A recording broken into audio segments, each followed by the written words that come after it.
Le modèle de couverture sociale à la française est, beaucoup de personnes s'accordent à le dire, l'un des plus performants du monde. Mais comme tout système qui fonctionne, il ne s'est pas fait en un jour, ni en une seule réforme. Alors, la grande date historique majeure, c'est le 4 octobre 1945, qui a été mis en place un système complet de sécurité sociale. Mais en fait, ce texte fondateur s'appuyait sur quatre textes très importants.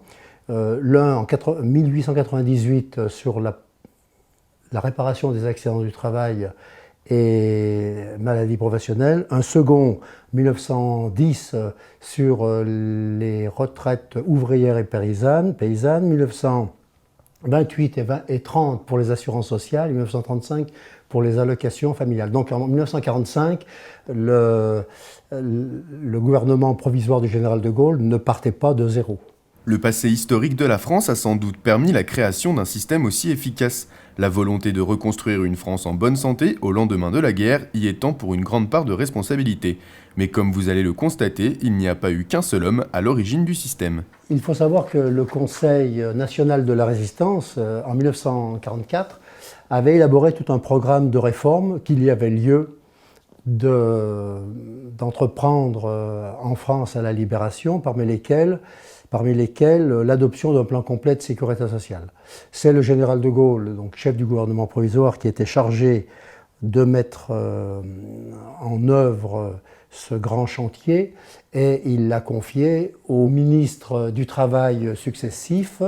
Le premier, c'était Alexandre Parodi, très vite remplacé par Ambroise Croizat. Mais on considère généralement que le père de la sécurité sociale, c'est Pierre Laroque,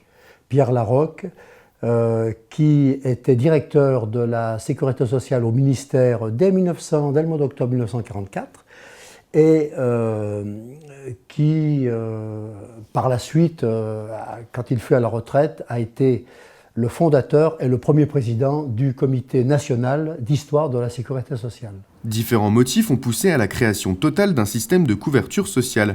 À la fin de la guerre, la reconstruction matérielle mais aussi familiale de la France était une priorité. Outre des motifs économiques, une réelle volonté de démocratie sociale était apparue. Ils étaient très ambitieux, il y en avait trois.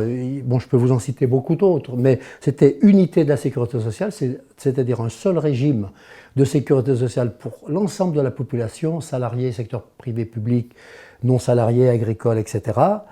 C'était la généralisation, donc quant aux personnes, c'était la conséquence de la première, et puis une extension à tous les risques couverts, c'est-à-dire assurance sociale, maladie, maternité, décès, vieillesse, allocation familiale et accident du travail, maladie professionnelle. Aujourd'hui, nous parlons plus souvent des déremboursements de médicaments que de la manière efficiente dont fonctionne la couverture sociale. Alors l'assurance maladie a-t-elle atteint ses objectifs ?